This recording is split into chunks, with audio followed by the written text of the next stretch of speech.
Greetings, gents, and welcome to episode 24 of Econoclasm. I'm recording this ahead of time because I plan to be at the beach when this comes out. And in honor of being at the beach and being a couple days before the start of the Atlantic hurricane season, I thought I would make a defense of price gouging, especially in times of disaster. We always see when a hurricane hits, there's always one or two news stories about someone coming in with incredibly high priced, bottled water, gasoline, this or that, and everyone's calling them, greedy, evil, profit hungry monsters, and they're attacking them, and governments will pass ordinances, laws against this sort of thing. And it really shows a lack of knowledge of economics, which, I feel like I've said before. I know I've said before. I don't know if I've said before on this podcast, but it is perfectly fine to not know about economics. You don't need to know everything. No one needs to know everything. There's nothing wrong with being ignorant on a number of subjects. On most subjects. Or almost all, really. But there is a problem with being ignorant on a subject and talking about it and getting vehemently angry over it. And that happens quite a bit with economics and economic policy and anything relating to economics, where people try to insert their feelings into economic policy with no knowledge of what the science of economics is behind it, and knowing just the most basic economic concepts revolving the issue is. And so I'm here to give a little economic defense of the importance of price gouging during hurricanes and disasters in general. So to give a bit of an idea of how prices work. So obviously prices are how much someone wants to sell a good for.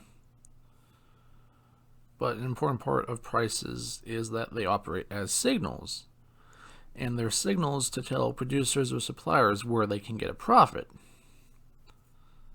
And so if there's high prices on a good, it can indicate, hey, there's potential profit here.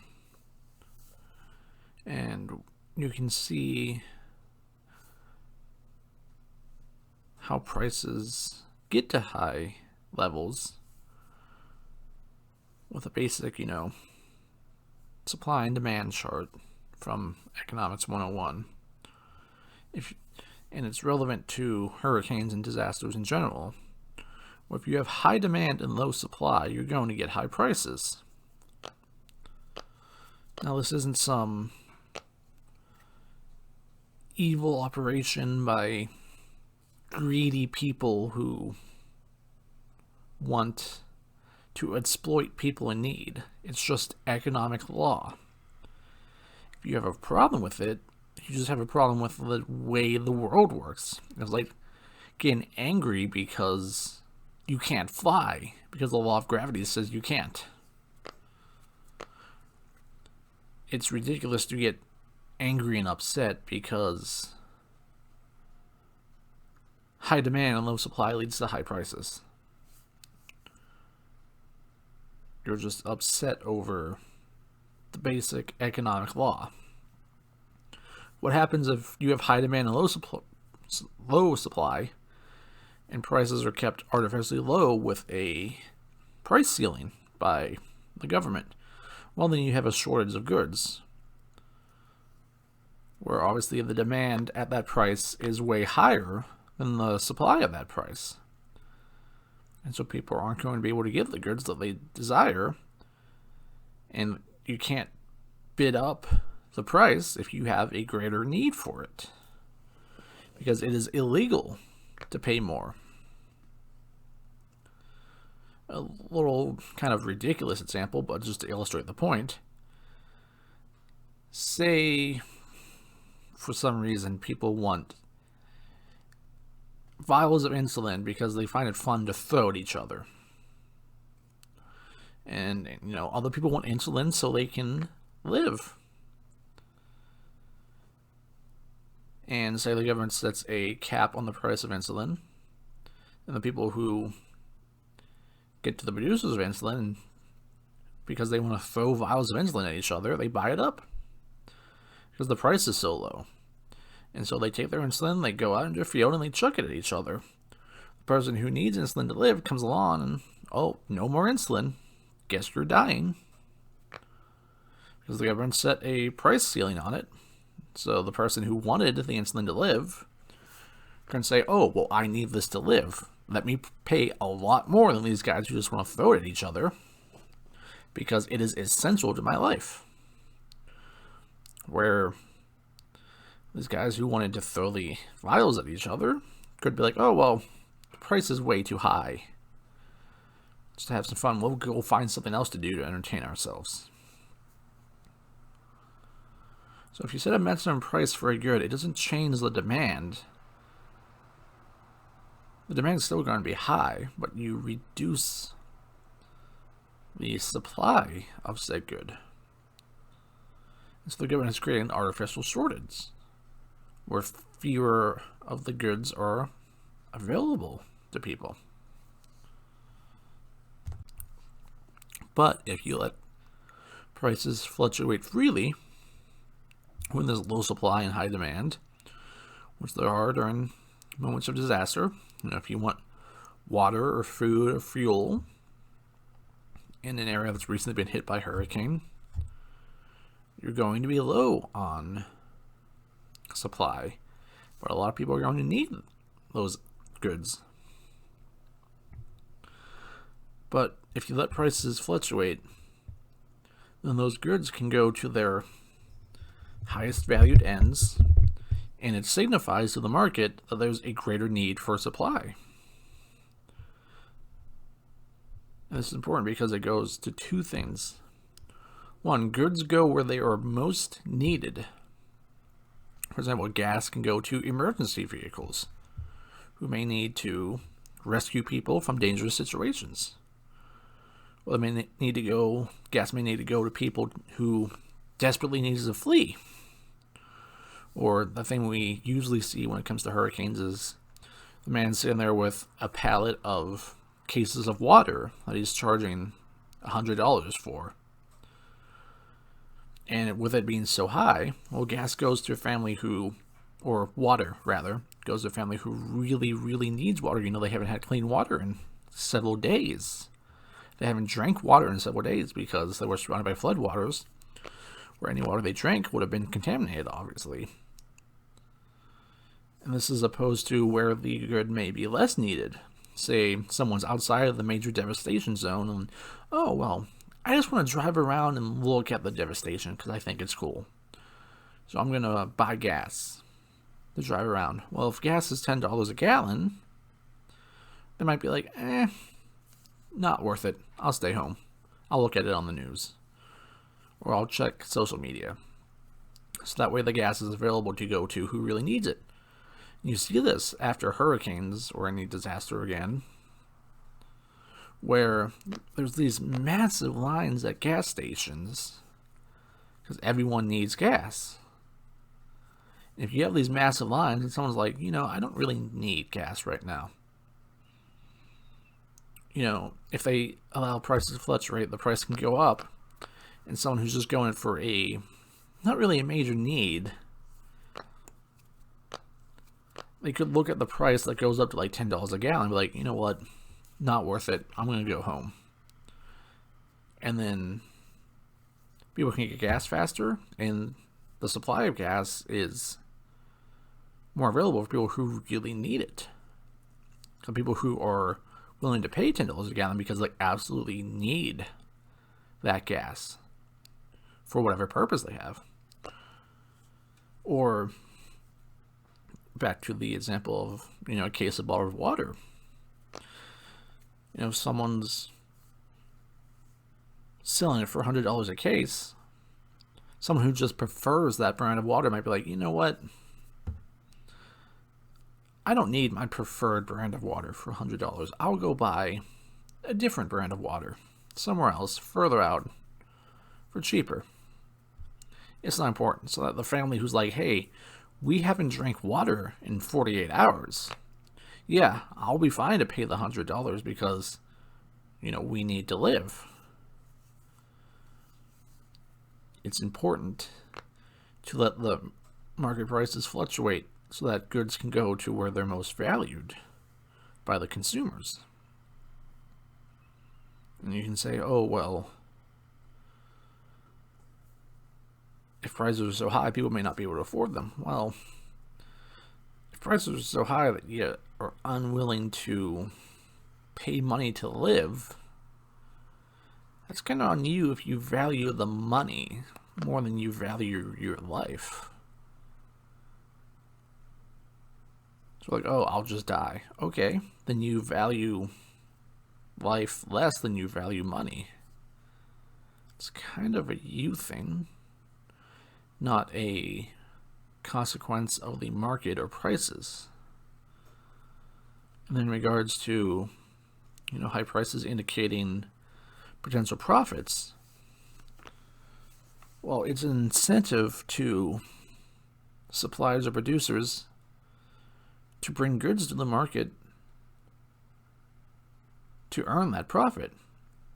So if gas is $10 a gallon, someone might be like, hey, gas is really expensive there.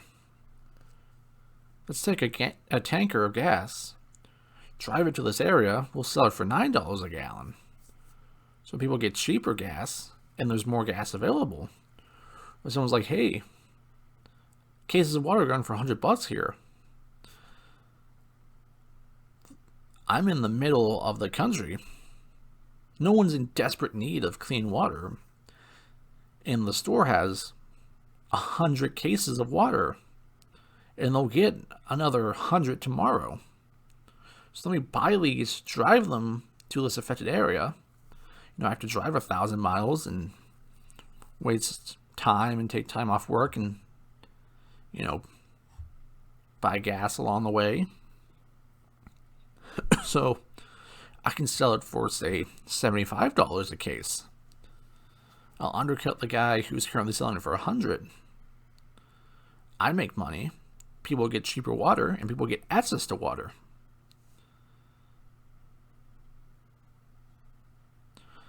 So it's important to the prices fluctuate for that reason, because it brings in supplies from further out. It gives an incentive for people to bring in the supplies that are necessary to life and to the functioning of the society.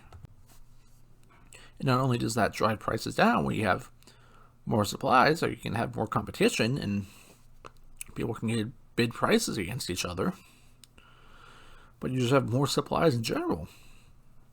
If you had 1,000 cases of water for 100,000 families affected in a disaster area, well, a lot of people are going to go without water. But if you let prices go up, you could have 1,000 people bring in 1,000 cases of, or 100 cases of water each, and then boom, now you have 100,000 cases of water. Now everyone can get a case of water who needs it. And they'll survive until, disaster relief can come in, or more supplies can come in, and more suppliers can come in to lower the prices even further.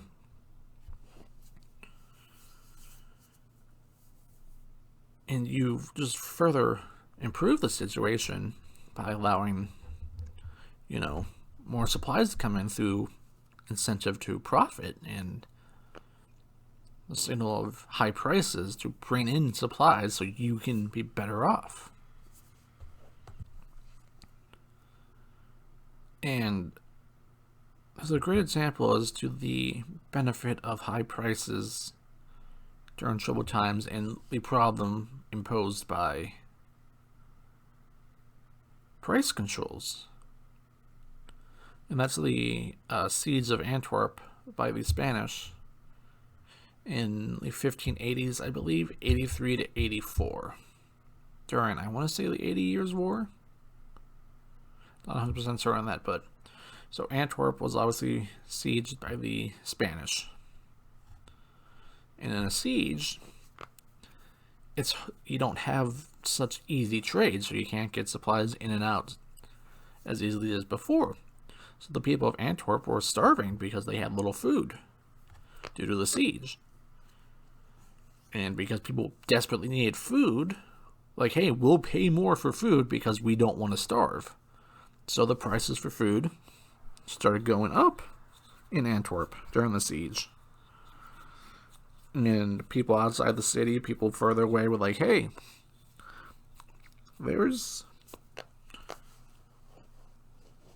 I can make a lot of money if I can get around the siege, get through the troops, get through the ships, run the blockade, and provide food to the people of Antwerp.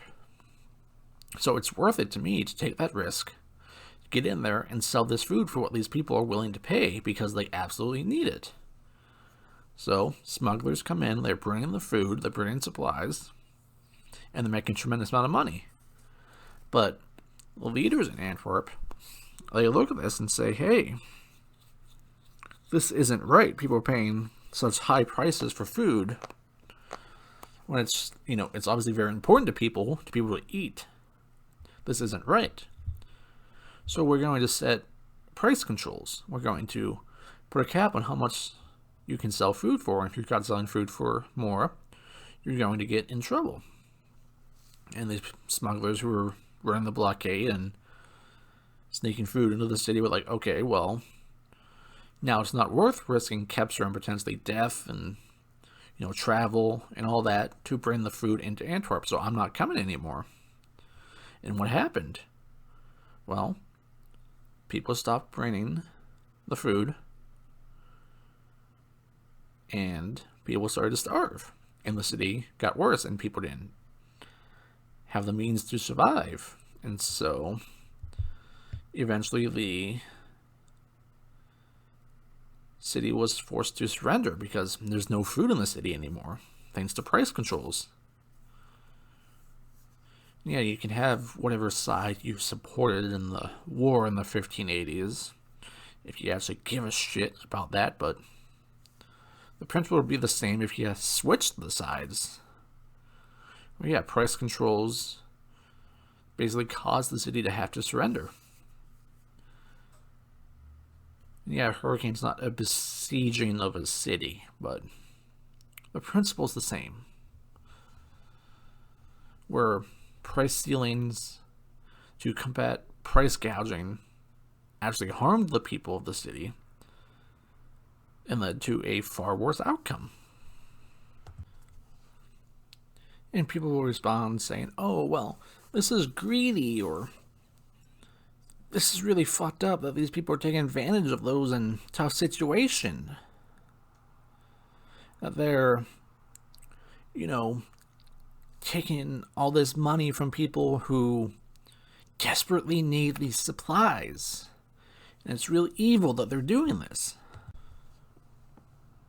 Okay. But you're directing human greed to benefit their fellow man. Like I've already said, it serves an important purpose of bringing supplies to those who desperately need it. Who cares about what feelings you have towards the situation? Live in reality. Oh, but people should just be bringing out of their own goodwill. Okay, where the fuck are you during all these hurricanes? Are you driving 1,000 miles and spending thousands of your dollars to give supplies for the good of people? Because I rarely see that from these people bitching online about price gouging. You're not going out of your way to provide supplies out of the good of your heart, but you're saying people should be doing that. You're criticizing people who are price gouging, but you're not out there providing the goods for free. So what? People just don't get those goods? You'll sit at home far out the side of the disaster area jerking yourself off. Because, I'm supporting the morally right position. I'm opposing price controls, or I'm supporting price controls and opposing price gouging, because then people don't have to pay so much for these goods. And, these greedy people aren't getting their money. But then I don't care that people aren't getting the things they need. Let it be known I did the jerk off emotion during that whole mocking impression.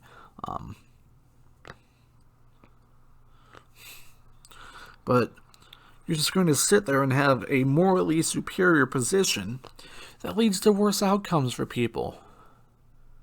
This happens all the time in politics, where people take the position that makes them feel good. And they can stick their thumbs up their asses because, I'm arguing what makes me feel good and what feels right. But you're fucking people over. I'm sorry, I don't care if I'm, paying a high price for a good. If the choice is between dying or paying a ton of money, I'm going to pay a ton of money. I don't know about you people. I like to live. I enjoy life. I enjoy being alive. I don't care how much money it costs me. I'm going to stay living. If that means being price gouged, fine. Fuck it. I don't care. If you want to die, that's on you. Don't force that decision on countless people because you wouldn't pay that money, because you want to feel morally superior by supporting price controls. By saying, price gouging is evil. Okay. So people just die of thirst. They can't escape disaster areas. They die of hunger. Antwerp is forced to surrender because you want the morally correct position. The morally correct position is to let people starve or die of thirst or be surrounded by flooding waters or disasters because otherwise, they would have had to pay more money. The fucking horror. Die instead. That's the terrible fate, really, in disasters, is people have to pay money. No, just die. Just die, because Jackass McGay, thousands of miles from your situation, doesn't want you to have the supplies you need. Go fuck yourself. You don't understand the situation. You don't understand the economics behind the situation. You're not out there providing the things these people need. Price gouging serves a very important benefit in disaster situations, in situations where things are very difficult to get supplies in. If you're opposing price gouging, you are opposing people getting the supplies they desperately need. Because you want to feel good in your heart. You want to virtue signal online. Hey, I shared this article and had this caption talking shit about this guy who's price gouging. You know what the guy who's price gouging is doing? He's getting people the things they need desperately. You're doing jack shit. So, glory to price gouging. It is a good thing. It is very important. And you people need to stop bitching about it.